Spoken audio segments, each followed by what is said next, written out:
검사에서는 디스크 협착이 심하지 않은데 나는 아파서 죽을 것 같다고 하시는 분들이 계세요.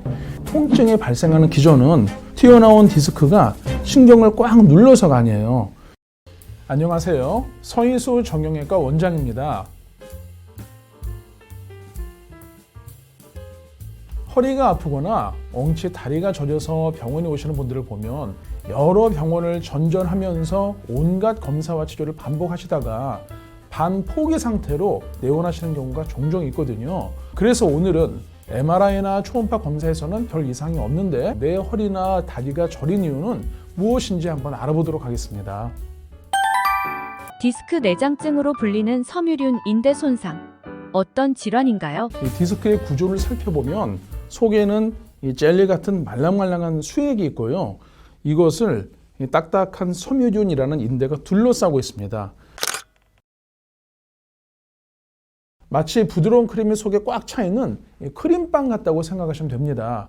흔히 알려진 디스크 탈출증은 섬유륜 인대의 뒤쪽이 찢어지면서 이 크림빵 속 성분이 튀어나와서 신경을 자극해서 생기는 질환입니다.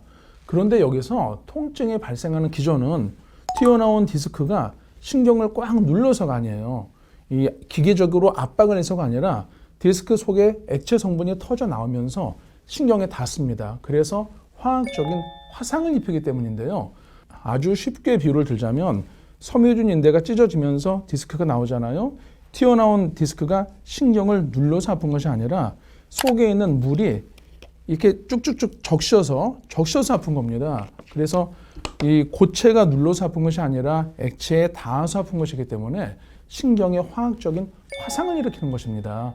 이것이 바로 디스크 통증의 기전이 되겠는데요. 그럼 본론으로 돌아가서 이 섬유륜 뒤쪽만 조금 찢어져서 디스크 성분이 조금씩 나오는 경우랑 디스크가 크게 터져서 나온 경우랑 둘 중에 어느 경우가 더 통증이 심할까요? 예상과는 달리 통증의 정도는 두 가지에서 서로 비슷한 경우가 많습니다. 왜냐하면 어차피 속에서 새어나오는 액체 때문에 아픈 것이지 덩어리가 크다고 더 아프고 작다고 덜 아픈 것이 아니거든요. 디스크 내부에 있는 물은 어차피 크든 작든 새어나와서 염증을 일으키지 않습니까? 즉 염증이 관건이기 때문에 튀어나온 디스크가 크든 작든 상관없이 통증은 비슷하다라고 생각하시면 됩니다. 그런데 이 검사를 했는데 디스크가 크게 튀어나와서 신경을 꽉 누르고 있다. 이때는 의사나 환자 모두 긴장해요. 긴장하고 치료를 적극적으로 하게 됩니다. 반면에 섬유륜 인대만 조금 파열된 경우에는 검사에서 디스크는 괜찮아 보입니다. 이때는 의사도 일단 약만 좀 드셔보세요 얘기를 하고 환자분도 디스크는 괜찮으니까 하면서 치료나 관리를 소홀히 하게 되는 경우가 많습니다. 문제는 섬유륜 인대의 미세 손상을 방치할 경우 디스크 내부의 수액이 조금씩 빠져나오면서 디스크의 퇴행성 변화가 빨라진다는 사실이에요. 원래 디스크는 검사를 해보면 이 속이 하얗게 보이는데요. 이런 분들은 검사상에선 디스크가 퇴행성으로 까맣게 변해 있어요. 이것을 디스크 속이 병들었다고 해서 의학용어로 디스크 내장증이라고 하고요. 이 단계가 되면 통증의 빈도도 잦아지고 강도가 심해지기 때문에 환자분의 마음도 디스크처럼 까맣게 타들어가게 됩니다. 그렇다면 정밀 검사로도 진단이 어려운 섬유륜 인대 손상 어떻게 진단해야 할까요? 이때는 환자분이 호소하시는 증상이 매우 중요합니다. 평소에는 별다른 이상이 없는데 오래 지금처럼 앉아있거나 무거운 물건을 들 때 허리가 아프다든지 세수를 하려고 허리를 앞으로 숙일 때 갑자기 악 하는 통증이 온다든지 그런데 며칠 쉬면은 또 괜찮아지는 일이 반복될 수 있거든요.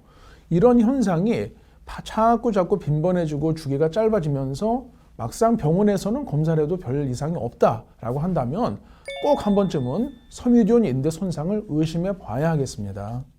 일단 섬유륜 인대 손상이 의심이 되면 어떻게 치료하는 것이 좋을까요? 당연히 찢어진 인대를 이렇게 붙여주고 복원해주면 좋겠죠. 그런데 문제는 척추 속에 깊숙이 있는 이 인대를 복원해준다는 것이 쉽지 않잖아요. 그래서 최근에는 이 정밀 초음파나 투시 영상을 보면서 미세한 바늘을 이 속에다가 삽입을 합니다. 삽입을 해서 이 생물학적으로 합성된 특수 콜라겐을 주입을 하게 되면 마치 본드 역할을 해주는 것처럼 찢어진 부위가 시간이 지나면서 재건이 되게 돼요. 타이어가 펑크가 났을 때 이 구멍을 땜질한다 이렇게 생각하시면 되겠습니다.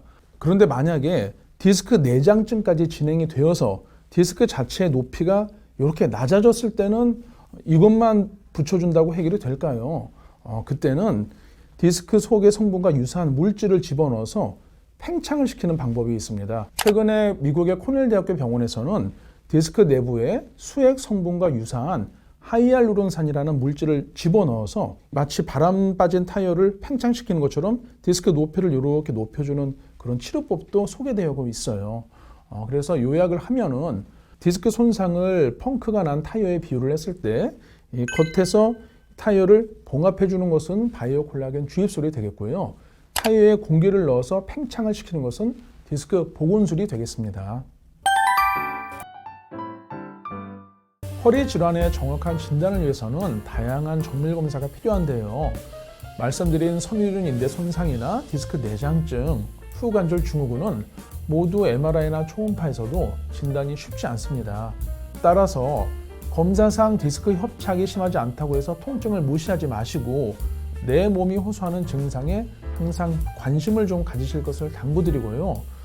또 증상은 비슷한 경우라도 질환은 개인마다 다를 수 있어요. 그래서 먼저 정확한 진단을 받은 후에 그에 따른 맞춤 치료를 선택하시는 것이 가장 중요하겠습니다. 지금까지 헬스조선 질병백과 서희수 정형외과 원장이었습니다. 감사합니다.